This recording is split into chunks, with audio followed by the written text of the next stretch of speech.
Como filósofo clínico, eu recebo a pergunta: o que é a filosofia clínica, com alguma frequência. Às vezes alguém que vem me procurar para fazer terapia, às vezes alguém que me procura nas redes sociais, no Instagram, no Facebook, até aqui no YouTube eu já vi essa pergunta.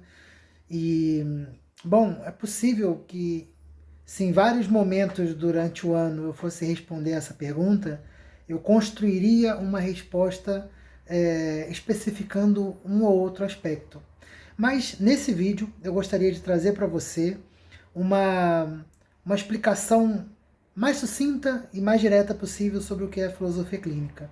E leve em conta que eu não monto roteiros, eu não tenho nada aqui anotado na minha mão para explicar isso a vocês, porque eu quero ser o mais espontâneo possível na hora de falar sobre esse tema que tanto está dentro da minha prática como terapeuta, como alguém formado em filosofia clínica e também como alguém que é formador de filósofos clínicos já há alguns anos.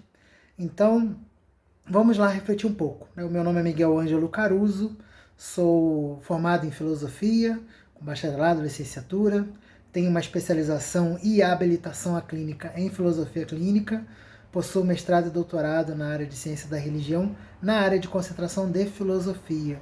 Então eu estudei filosofia no meu mestrado e no meu doutorado. E eu estou aqui para esclarecer alguns pontos sobre isso que a gente chama de filosofia clínica.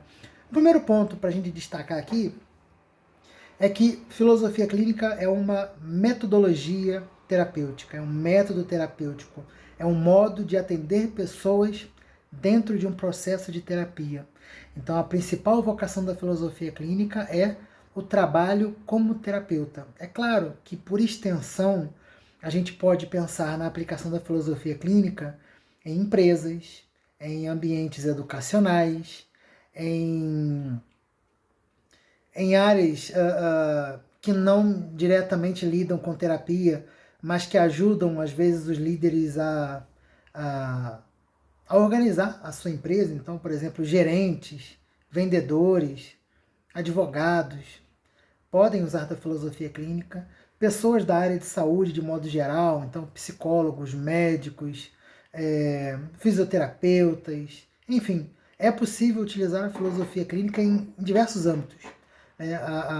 Mas a vocação principal do filósofo clínico é o atendimento no consultório. Então, se a gente tiver que saber da filosofia clínica em sua vocação primeira, em sua função primeira, é o consultório. Por quê?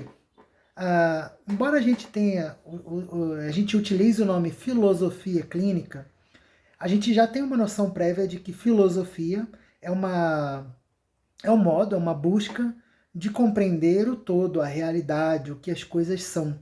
E também a gente trabalha com subtemas dentro da filosofia. Então a gente pergunta o que é a ética, o que é a política, o que é a sociedade, o que é a causa última das coisas, o que é a natureza. Então a filosofia ela é uma reflexão a respeito do que as coisas são. Mas, no caso da filosofia clínica, as reflexões sobre as inquietações humanas foram colhidas e as respostas que os filósofos deram foram retiradas. Então, o que sobrou na filosofia clínica foi um método para compreender o modo como cada pessoa individualmente lida com as suas questões. Então, o modo de lidar com as questões no consultório, ela não é mais baseada no filósofo X ou Y. A gente não vai pegar respostas de, por exemplo, Aristóteles, Platão, Agostinho, Tomás de Aquino, Kant, Hegel, Marx, Heidegger, Gadamer e por aí vai. A gente não vai pegar esses autores para dar as respostas às questões que aparecem no consultório. Esses autores nos ajudaram a pensar as possibilidades de modos de ser e agir do ser humano que no consultório servem para a gente compreender aquela pessoa tal como ela se manifesta. Então, o critério primeiro do filósofo clínico, então, não é mais noções universais sobre como é que deveria ser o ser humano. Então, a filosofia clínica tem como principal finalidade lidar com o que a gente chama de singularidade. Em todo grande terapeuta, todo terapeuta que se preze, que vai ter uma experiência no consultório, vai afirmar com muita tranquilidade que cada caso é um caso, que cada pessoa que ele atende é uma pessoa e que não tem duas pessoas iguais.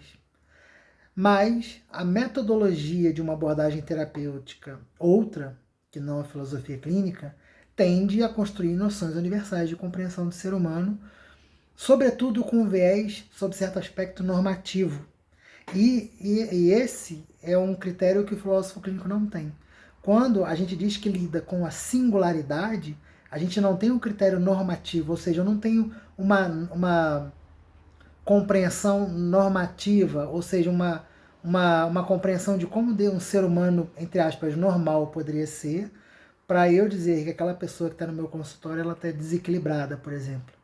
O equilíbrio ou desequilíbrio de alguém, a felicidade ou infelicidade, o que deve ou não ser realizado na vida daquela pessoa, ou se aquela pessoa está bem ou não está bem, vai ser compreendido a partir daquela pessoa que vem no consultório ali, que vem em busca do trabalho do filósofo clínico.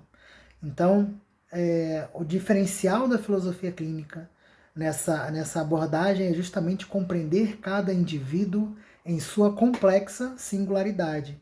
E aí a filosofia clínica lança mão de elementos como que a gente chama de exames categoriais, estrutura de pensamento e submodos. Se vocês quiserem saber um pouco mais sobre isso, podem deixar aqui nos comentários que eu posso desenvolver vídeos sobre isso. Mas basicamente, o que a gente chama de exames categoriais nos ajudam a compreender a realidade ao redor daquela pessoa que a gente está atendendo. A gente vai dizer que é o mundo da pessoa. Ou seja, não sou eu que digo o contexto no qual a pessoa que eu atendo está inserida. Porque duas pessoas podem estar vivendo dentro de um mesmo contexto social, familiar, de trabalho e etc. E mesmo assim, cada pessoa vai vivenciar e vai ser influenciada por elementos muito distintos, muito diferentes. Cada pessoa vai perceber a realidade ao seu redor de um modo muito único. Um outro aspecto que a gente vai procurar é o que a gente chama de estrutura de pensamento. Ou seja, como é que essa pessoa se constitui internamente?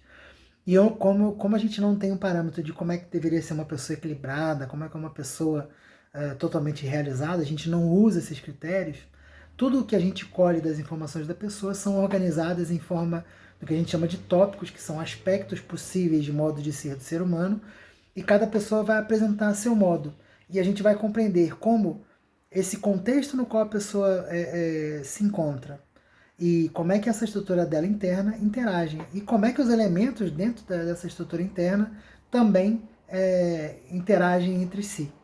E um terceiro elemento também que a gente encontra são o que a gente chama de submodos, ou seja, como é que a pessoa age, como é que ela viabiliza quem ela é, como é que ela viabiliza a sua própria estrutura de pensamento. Essa viabilização pode ocorrer tanto por pensamento, então eu posso ter um pensamento que está me incomodando e eu posso reelaborar esse pensamento, como também eu posso agir externamente, na prática. Então, se alguma coisa está me fazendo mal, eu posso fazer algo. Né? Se eu, por exemplo, preciso comprar algo e eu saio de casa e vou até a empresa que vende para comprar esse algo, eu já estou fazendo algo. Isso já é um submodo, já é uma viabilização daquilo que eu gostaria de fazer, que era comprar alguma coisa, que era adquirir algo.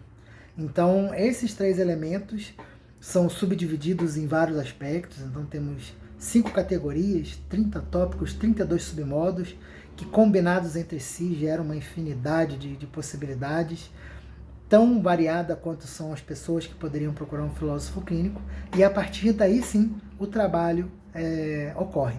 Então a filosofia clínica ela se realiza enquanto uma terapia voltada para uma singularidade, ou seja, para uma especificidade de cada pessoa, e embora ela possa abranger outras funções, sua função primeira é justamente resguardar essa noção de singularidade, certo? Então essa é um pouco de uma noção do que a gente trabalha com filosofia clínica, do que é filosofia clínica.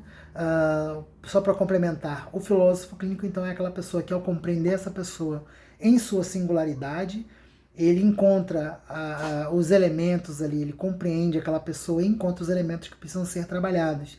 De que modo eu vou trabalhar com aquela pessoa? Bom, cada pessoa vai ter uma demanda. Então, o trabalho do filósofo clínico também vai se adaptar, o modo dele de proceder no consultório vai se adaptar ao modo de ser e de agir de cada pessoa. Por isso, não tem um parâmetro normativo para saber como é que vai se lidar com isso. A metodologia viabiliza esse encontro e esse acesso à singularidade e esse modo singular de lidar com cada pessoa segundo suas demandas únicas, individuais e irrepetíveis. Certo? Então, se houver mais dúvidas, vocês podem deixar nos comentários. Nos próximos vídeos eu vou responder a essas questões. E vejo vocês no próximo vídeo. Até mais. Tchau, tchau.